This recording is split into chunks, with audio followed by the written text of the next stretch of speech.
Hi, I'm Vicki Vaughn, and today we'll learn how to search for digital books and magazines through BARD. This workshop is intended for users with low vision. If you use a screen reading program, be sure to check out our screen reading version of this workshop. In this series, we learned how to establish a BARD account. Today, we'll take the next step and search the BARD website for a desired book and magazine. We'll begin our search from the BARD website. The web address is nls.bard.loc.gov. Now, if you're new to getting on the web, you might just want to check out our Getting Online series of workshops. Back at our page, here we see two edit fields. The first one asks for the email address that we used when we signed up for NLS and BARD. The next edit field requires our password. Okay, just one more step and we're in. We can either press our Enter key or use our mouse pointer to select the Login button. This takes us to BARD's main webpage. Think of the main page as BARD Central, your one-stop shop for all digital content in the NLS library. What's really cool about this site is they provide us with several different ways to search for that special book or magazine we've been wanting to read. Notice I'm connected to the Tennessee State Library and Archives because I live in Tennessee. Your BARD page will be directed through your local library for the blind. Let's check out our search choices. Recently added books and magazines is the first link on the page. When we select it with our mouse pointer, we open a page with a listing of the latest materials that have been added to the BARD collection.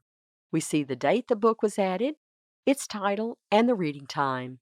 BARD provides us with the name of the reader, the genre, and a short description of the book. At the bottom of the description, we see a link to download the book. Check out another Hadley workshop in this series to learn how to download your favorite book. Let's use our back button at the top of our window to return to our main page. Our next link is the most popular books. Let's select the link with our mouse pointer to have a look. Now, the books on this page don't necessarily mean books on the bestseller list. This is a listing of books that are most popular with BARD patrons. They're grouped under various headings, including fiction and nonfiction, in both digital books and Braille. We use our scroll bar on the far right to browse through the listing. It's a great way to see what's especially popular these days. We can always identify the format of a book by its catalog number. Digital books begin with the letters DB, while Braille books begin with BR. Back on BARD's main page, let's scroll down to have a look at our next option. We find various edit fields in which we can search BARD for a specific book. This first one, Search the Collection, allows us to search the entire collection using a keyword. We can enter the title of the book or the author's name. Let's say we wish to search the collection for a book by Wilbur Smith. We enter the author's last name first, followed by a comma, then the first name. Once we've entered our keywords, we use our mouse pointer to select the Go button. This opens a new web page with a listing of all BARD books by Mr. Smith. As with the most popular book search, our results are listed under various headings, including digital and Braille books by our author. We scroll through the listing to find our desired book. Back on BARD's main page, let's have a look at some other options for browsing for books. We can browse by author's last name, by book title, and by subject. Each of these options work pretty similarly, so let's have a look at browsing by subject to see how this works. Let's use our mouse pointer to select the down arrow located to the right of the Select a Subject edit field. Now we see a drop-down box with loads of topics. Just pick a topic and browse to our heart's content. Let's scroll through our list and pick a topic to explore. How about my favorite, historical fiction? Let's select it with our mouse pointer and select the Go button. We find an enormous number of selections when searching by subject. For example, with over 6,500 choices, we can spend many happy hours perusing BARD's historical fiction collection. We scroll to view our search results, or we can use our mouse pointer to open the drop-down box which shows the page numbers. Let's use our back button to return to the BARD main page. Our Browse by Author and Browse by Title options are very similar to our Browse by Subject option. The only difference, the author and title options show the whole alphabet when opening our drop-down box. Let's have a look. We open the drop-down box by selecting the arrow to the far right. We can either down arrow or use the scroll bar on the right to scroll through the list. Once we land on the first letter of the author's last name, we left-click it with our mouse pointer. Then we use our mouse pointer to select the Go button.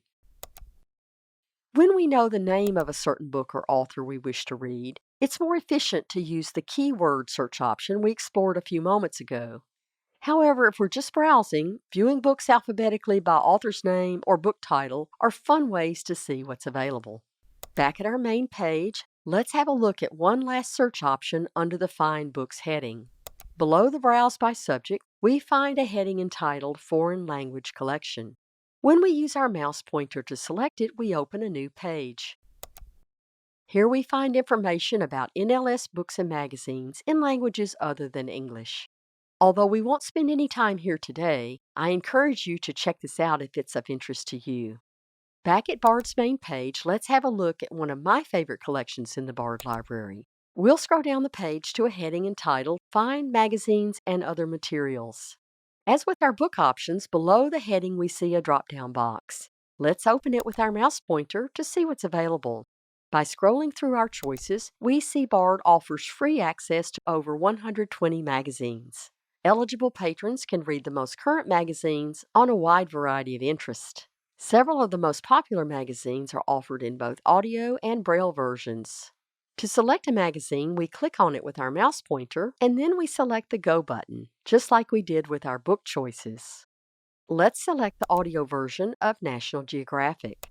This opens a new page where we find the previous 12 months of this magazine. We also find a button near the top of our page that allows us to subscribe to the magazine. When we select this button, we land on a new page. Here we see a notification that the most current issues will be added to a wish list. The wish list is where our books are stored until we're ready to download them. Let's select our back button to move back to our National Geographic page.